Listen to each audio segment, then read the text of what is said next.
பருவமழை எதிர்கொள்வதற்கான முதல் படியாக சென்னை மாநகராட்சிக்குட்பட்ட பகுதிகளில் கால்வாய்களை தூர்வாரக்கூடிய பணி தொடங்கப்பட்டுள்ளது. அதனால் தலைமை செயலாளர் சிவதாஸ் மீனா ஆய்வு செய்து வருகிறார். நேரலை காட்சியோடு களத்திலிருந்து இணைகிறார் சிறப்பு செயலர் கோகுல். கோகுல், இந்த ஆய்வுடைய முக்கியத்துவம் என்ன?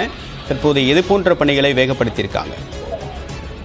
தற்பொழுது மழைக்காலம் தொடங்க இருக்கக்கூடிய நிலையில தொடர்ச்சியாக மழைநீர் வடிகால் பணிகளை ஆய்வு செய்யக்கூடிய பணிகளை தற்பொழுது தலைமைச் செயலாளர் பல இடங்களில் ஈடுபட்டு வருகிறார். சென்னை ஸ்ரீநகரில் இருக்கக்கூடிய நாயர் சாலையில இந்த மழைநீர் வடிகால் பணி மற்றும் தூர்வாரக்கூடிய பணிகள் உள்ளிட்டவைகள் குறித்து தலைமைச் செயலர் சிவதாசன், சென்னை மாநகராட்சியுடைய ஆணையர் ராதாகிருஷ்ணன் ஐஏஎஸ் மற்றும் நகராட்சி ஆணையர் செந்தில்குமார் ஐஏஎஸ் உள்ளிட்ட மாநகராட்சியுடைய அதிகாரிகள் தற்பொழுது ஆய்வு செய்து வர்றாங்க. தொடர்ச்சியாக இந்த பணிகள் தூர்வாரக்கூடிய பணிகள், அதே நேரத்தில் எங்கெங்கெல்லாம் மழைநீர் தேங்கியதோ அங்கு தற்பொழுது மேற்கொள்ளக்கூடிய பணிகள் குறித்தெல்லாம் நேரடி உங்களுக்கு தெரியும். அந்த ஜூன்ல இருந்த நமக்கு வழக்கமா ஜூன், ஜூலை, ஆகஸ்ட்ல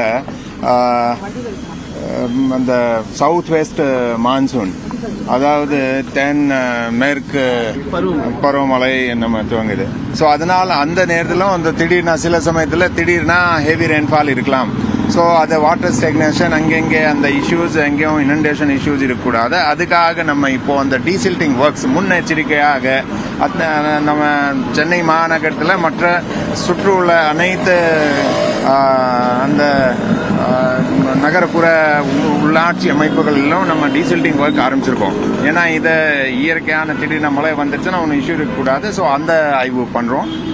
அதே மாதிரி இங்கே சென்னைக்கு மட்டும் இல்லாமல் மற்ற நகரங்களில் இந்த கோயம்புத்தூர், மதுரை போன்ற மாநகரத்திலும் நம்ம இந்த சீசனில் இப்போ டீசில்ட்டிங் ஒர்க் ஆரம்பிச்சிருக்கோம். ஏன்னா அந்த நம்ம வழக்கமாக நமக்கு வடகிழக்கு பருவமழையில் மழை பெய்யும் ரொம்ப ஜாஸ்தி. ஆனால் இந்த தென் மேற்கு பருவமழையில நல்ல மழை சில சமயத்தில் பெய்யறதுக்கு வாய்ப்பு இருக்கு. இப்போ கூட பார்த்தீங்களா சில இடங்கள்ல ஸ்டேட்ல ஒரு 15 சென்டிமீட்டர் 16 சென்டிமீட்டர் மழை பெஞ்சிருக்கு. ஸோ இந்த மாதிரி திடீர்னு நமக்கு ஹெவி ரெயின் இருந்தால் இந்த இஷ்யூஸ் இருக்கக்கூடாது. அதுக்கு முன்னெச்சரிக்கையாக டீசில்ட்டிங் ஒர்க் பண்ணிட்டு இருக்கோம். ஸோ அதை நம்ம இன்னைக்கு மேனா அதை ஆய்வு பண்றோம். அதை தவிர மற்ற பணியும் நம்ம என்ன ஒரு ரோடு ஒர்க் மற்ற பணி என்ன போயிடுச்சு அதுவும் ஆய்வு பண்றோம். மேற்கு தொடர்ச்சி மலைப்பகுதிகளில் கனமழைகள் இருக்குன்னு சொல்றாங்க. குறிப்பா தேனி, திருநெல்வேலி, தென்காசி இந்த பகுதியிலிருந்து கோயம்புத்தூர் வரைக்கும் தேர்தல் நடத்தை விதிமுறைகள் இருப்பதன் காரணமாக பல்வேறு பணிகளில் மக்கள் பிரதிநிதிகள் நேரடியாக ஈடுபட முடியாத நிலை ஏற்பட்டிருக்கிறது. இதன் காரணமாக தற்போது பருவமழை முன்னெச்சரிக்கை பணிகளை தலைமை செயலர் சிவதாஸ் மீனா தற்போது நேரில் பார்வையிட்டு ஆய்வு மேற்கொண்டு வருகிறார். இது தொடர்பான கள தகவலை கொடுத்தீங்க. உங்களுடைய தகவலுக்கு நன்றி.